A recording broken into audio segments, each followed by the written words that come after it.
नमस्कार। उत्तर प्रदेश में सियासी हलचल बढ़ चुकी है क्योंकि 10 सीटों पर उपचुनाव होने जा रहा है और उपचुनाव से पहले भारतीय जनता पार्टी ने यहाँ पर सभी मुख्यमंत्रियों के साथ एक बड़ी मीटिंग की है और उत्तर प्रदेश में क्यों महत्वपूर्ण मानी जा रही है और उत्तर प्रदेश में जो भारतीय जनता पार्टी के अंदरूनी तौर पर कलह है वो अब सामने नजर आई है। जिस कारण से अगर बात की जाए तो यहाँ पर सभी मुख्यमंत्रियों ने प्रधानमंत्री मोदी जी और अमित शाह का अभिवादन किया, लेकिन योगी आदित्यनाथ यहाँ पर सीधे तौर पर अलग ही मूड में नजर आए हैं और इसके बाद ये माना जा रहा है क्या यहाँ पर भारतीय जनता पार्टी में योगी आदित्यनाथ विशेष प्रधानमंत्री मोदी जी में सब कुछ ठीक ठाक है, क्योंकि आने वाले वक्त में यहाँ 10 सीटों पर उपचुनाव होने जा रहा है।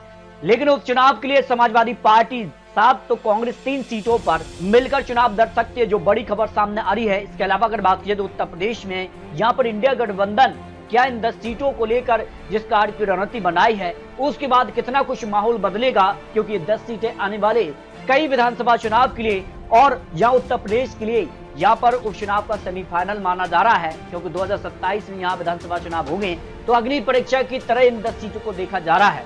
जिन 10 सीटों पर उपचुनाव होना है उनमें खैर, मिल्कीपुर, कटेहरी, मीरापुर, सीसामऊ, फूलपुर, गाजियाबाद, मजाबा, कुंदकी और करहल सीट पर यहाँ उपचुनाव होने जा रहा है। और उपचुनाव की अगर बात की जाए तो यहाँ भारतीय जनता पार्टी की 3 सीटें खाली हो रही हैं, समाजवादी पार्टी की सबसे ज्यादा 5, निषाद पार्टी की 1 और आरएलडी की 1 सीट खाली हो रही है। और इसके बाद कितना कुछ माहौल बदलेगा इसको लेकर महत्वपूर्ण आंकड़े सामने आ रहे हैं। तो उपचुनाव में कहीं ना कहीं बड़े मुद्दे इस बार जरूर गूंजेंगे और ये 10 सीटें 100 सीटों के बराबर देखी जा रही हैं। जातीय मुद्दा यहाँ 40% लोग मान रहे हैं कि यहाँ पर इस चुनाव में देखने को मिलेगा। रोजगार 35%, धर्म 20%, कोई मत नहीं है, सिर्फ 5% लोग आ जाते हैं। उत्तर प्रदेश में जाति मुद्दा धर्म पर भारी पड़ेगा क्या, इस पर 55% लोग मान रहे हैं कि हाँ, नहीं कहने वाले 40%, कोई मत नहीं ऐसे 5% लोग आ जाते हैं। जबकि समाजवादी पार्टी जिन चेहरों पर इस बार चुनाव लड़ सकती है, यहाँ पर मोहर लगा सकती है अपने प्रत्याशियों को लेकर, मलकीपुर से अजीत प्रसाद, कटेहरी से यहाँ पर छाया वर्मा, फूलपुर विधानसभा सीट से अमरनाथ मौर्य, करहल से यहाँ पर तेज प्रताप यादव, सीसामऊ से कई दावेदार यहाँ पर सामने आ रहे हैं। तो निर्वाचन आयोग कभी भी यहाँ पर 10 सीटों के उपचुनाव का ऐलान कर सकता है उत्तर प्रदेश के लिए, लेकिन उपचुनाव कौन जीतेगा ये अपनी अपनी प्रतिष्ठा को बचाए रखने के लिए और उत्तर प्रदेश में कौन किस पर भारी है, ये 10 सीटें आने वाले कई चुनाव के लिए महत्वपूर्ण हो जाती हैं। लेकिन उत्तर प्रदेश में बीजेपी की जो स्थिति है उसमें गिरावट जरूर देखने को मिली है। 2017 में 312 विधानसभा सीटों पर जीत हासिल की थी, 2022 चुनाव में 255 सीटें और लोकसभा चुनाव में भी बड़ा झटका रहा है। 2019 में जहां 62 सीटें और 2024 में 33 सीटों पर सिमट गई। उसके बाद ये 10 सीटों पर उपचुनाव होने जा रहा है। तो उपचुनाव का जो गणित है वो पूरी तरह से चौंकाने वाला है, क्योंकि उत्तर प्रदेश की 80 में से समाजवादी पार्टी ने 37, कांग्रेस ने 6 और इंडिया गठबंधन ने या 43 सीटें। भारतीय जनता पार्टी की अगर बात की जाए तो यहाँ 33, आरएलडी 2, अपने दल ने 1 सीट मिलाकर 36 सीटें हासिल की हैं। इंडिया गठबंधन के मुकाबले भारतीय जनता पार्टी एनडीए गठबंधन को कम सीटें मिली हैं।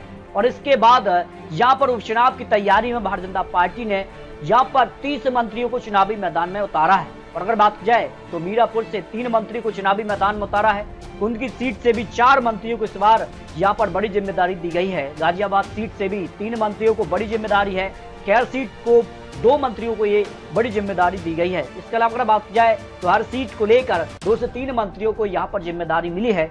लेकिन जो आंकड़े हैं वो किसके पक्ष में जा सकते हैं, समाजवादी पार्टी, मायावती जी और भारतीय जनता पार्टी में क्या त्रिकोणीय टक्कर होगी।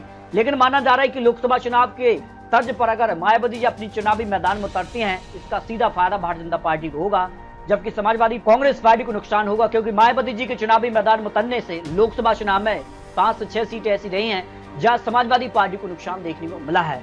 तो यहाँ किसका पलड़ा भारी हो सकता है। देखिए अगर बात की जाए तो यहाँ पर मिल्कीपुर अयोध्या सीट की बात की जाए तो यहाँ समाजवादी पार्टी की सीट खाली हुई है।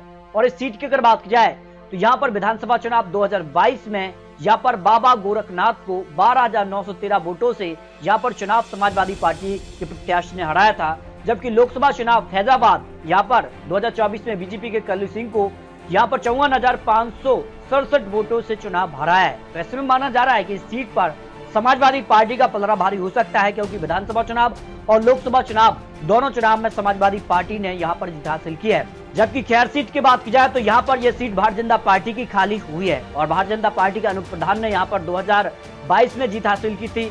2022 में बसपा के चारू कैन को 73,521 वोटों से बड़े अंतर से चुनाव हराया था। और लोकसभा चुनाव में भी भारतीय जनता पार्टी ने समाजवादी पार्टी के प्रत्याशी जसवीर वाल्मीकि को 2,47,318 वोटों से चुनाव हराया है। यानी विधानसभा चुनाव और लोकसभा चुनाव में भारतीय जनता पार्टी की एक बड़ी जीत हुई है। तो खैर सीट भारतीय जनता पार्टी के पक्ष में जाने का अनुमान दिखाई दे रहा है।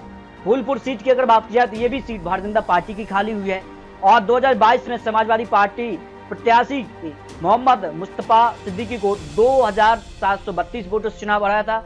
जबकि लोकसभा चुनाव की अगर बात की जाए तो समाजवादी पार्टी प्रत्याशी अमरनाथ मौर्य को 4,332 वोटों से चुनाव हराया। यानी फूलपुर सीट पर मार्जिन जीत का कम है। विधानसभा चुनाव और लोकसभा चुनाव में इस बार माना जा रहा है कि समाजवादी पार्टी यहाँ कड़ी टक्कर दे सकती है, जो अनुमान सामने आ रहे हैं।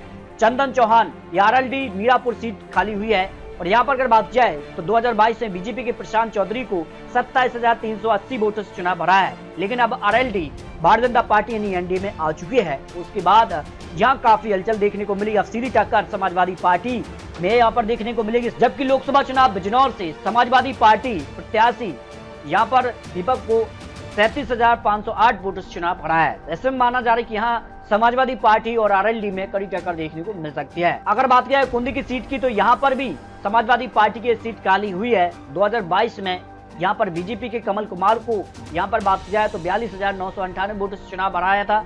और 2022 के अलावा 2024 का चुनाव भी बीजेपी के परमेश्वर लाल सैनी को 1,21,494 वोटों से चुनाव हराया है। तो यहाँ से माना जा रहा है कि कुंदी की सीट पर समाजवादी पार्टी का विधानसभा चुनाव और लोकसभा चुनाव में पलड़ा भारी रहा है। इसका फायदा उनको चुनाव में मिल सकता है, जिस कार के आंकड़े सामने आ रहे हैं।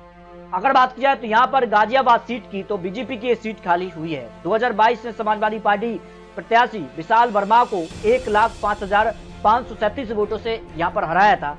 जबकि लोकसभा चुनाव में भी भारतीय जनता पार्टी को यहाँ पर जीत मिली है। जबकि लोकसभा चुनाव में इंडिया गठबंधन की डॉली वर्मा को यहाँ पर 3,36,965 वोटों से चुनाव हराया है।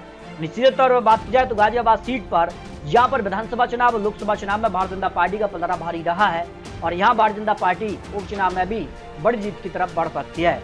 करहल सीट की बात की जाए तो करहल सीट यहाँ समाजवादी पार्टी अखिलेश यादव की सीट खाली हुई है। अगर बात की जाए तो यहाँ पर 2022 में बीजेपी के यहाँ पर एसवी बघेल को 66,782 वोटों से चुनाव बढ़ाया था अखिलेश यादव ने। जबकि लोकसभा चुनाव का 9 से बीजेपी के सुब्रत पाठक को 1,70,922 वोटों से यहाँ पर चुनाव हराया है। वैसे माना जा रहा है करहल सीट पर समाजवादी पार्टी का यहाँ पर पलड़ा भारी हो सकता है उपचुनाव को लेकर जो आंकड़े बन रहे हैं। जबकि माधवगंज सीट की बात की जाए तो ये सीट यहाँ पर निषाद पार्टी की खाली हुई है। अब निषाद पार्टी भारतीय जनता पार्टी के साथ है।